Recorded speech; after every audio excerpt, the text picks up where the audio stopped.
Today I'm doing an unboxing video of the YITAMotor rock lights with the dimmer switch.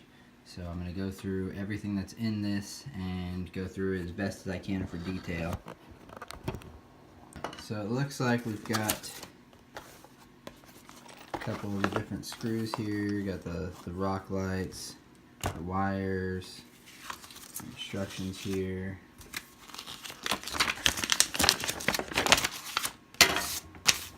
Shows how to do a diagram with the control box. Pretty easily explained there. Got a customer support line if you need help with anything, either the phone number, email, or online support. There shows cool little things. Alright, so each one of these little light pods has all the screws that you need, the dimmer switch. Pretty self-explanatory on that. Alright, so I was going to do a video of actually installing on my vehicle, but due to a lot of rain in the area, I'm going to have to do a mock-up installation and show you a couple things that I found along the way that I like and some of the things that I don't like. I've already went ahead and hooked up 3 of these over here, just so we could get that for time purposes, because it does take a little bit of time to get these installed. The first thing that I noticed when I pulled it out of the boxes is they gave me a bunch of these little rubber things here that go on the backs of these, but the cable that goes into this, it doesn't tell you very good instructions on how to do that, and there's nothing for instruction purposes, so you kind of got to figure it out by pictures. What I've got is it's supposed to go through this hole. Now, if you notice, this one's a little bit bigger than this, so it does kind of take some working. It is rubber, all of it is rubber, so it is flexible. So you're not going to damage anything, but it does take a little bit of effort to get it to go through that hole. Once it's through that hole, the cable's is very smaller than that, so it goes right in there. And you feed it all the way through, and get it to seed into this little rubber grommet here pretty good. Some of them don't seed properly, but I noticed that once you start getting the screws and everything in it, it's a lot better. Now you have 2 options when it comes to actually attaching it to your vehicle. You have the bigger screws here and the smaller screws here. They both take an Allen key, which unfortunately was not included in this installation. So, and they're 2 different size Allen keys, along with the nuts on the back. They use 2 different size nuts. The nuts are actually an 8mm and a 10mm for the bigger size if you wanted to do that. What I had easily available was, an Allen key that fit the smaller ones really easily versus the bigger ones. So I went ahead and grabbed an 8mm nut driver and everything else like this. So once it's through there, with the smaller screws, they give you these plastic spacers to just push into there. Make it really nice and easy to go in there. Then the screws go in this, obviously coming out the other side. You mount this to whatever holes that you had, and then put these on there. Now the other thing that I noticed is these bolts aren't very long. Even if you use the other size, pop that spacer out. Even if you use the other size, they don't come out the back of that very much. So for mounting purposes, if you're trying to get a longer screw through there, you may have to pick up some different sizes. But those are really the only things that bothered me about it. Then you just take the nuts on there, Allen key holding the bolt in, and the nut driver just tightens it down.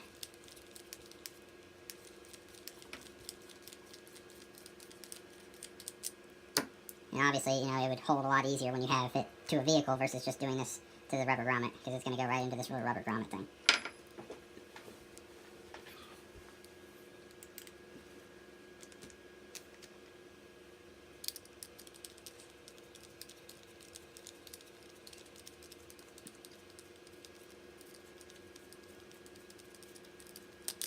And then once you get that all tightened down, you mount it to it.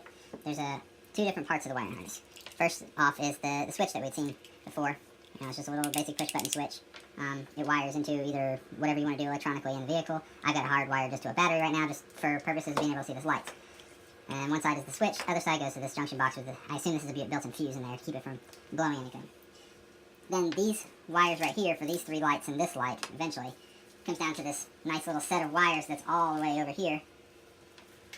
And it gives you a pretty good amount. I measured it was about 15 feet of wiring, so the switch being in the middle, it's going to give you plenty of space to go wherever you need, everywhere in the car. And you wire these little switches right here to these. They have small little pins. It's hard to probably see on the video, but it's got small little pins and notches, so you can only put it in one way.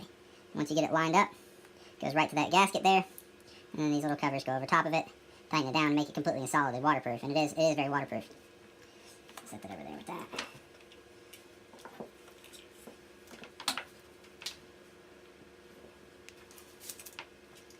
Then the other end of those cables, it goes from the 4 cables at a junction box to this 1 cable here.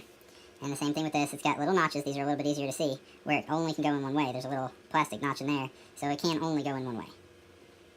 Line that up, and tighten down these. Now these are made of plastic, so be careful putting those in any kind of wear where they're gonna, melt or anything else like that. So this is, soft plastic. It's another thing I didn't like.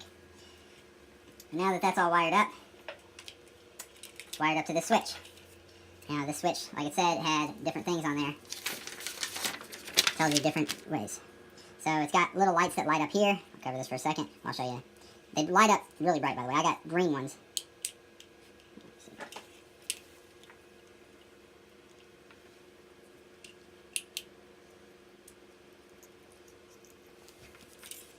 Let's see, make sure I got these in here.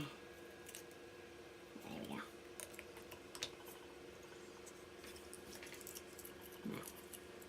I'll just hold this to this for this video then.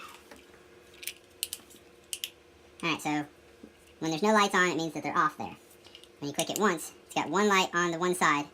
That means, they're just solid on. Click it again, it has a low frequency flicker, or a slow strobe, if you will.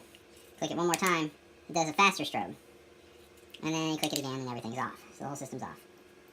So, as far as installation goes, it is a little weird with those bolts and everything being, small size going out there. But if you're installing it, in a tight area or a thin area, shouldn't be any issues with that. Other than that, the other thing I noticed is that from the switch, the junction box cable is only about 4 to 5 feet long.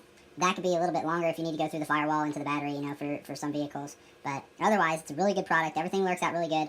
Wish I could show you a little bit more on installing a vehicle, but unfortunately I can't right now. So, good luck to you. And like I said, the last thing is it has that sheet in here for customer support. Good phone number to call, because I called them to make sure that I was doing everything right. So, it's a good phone number to call if you need everything right.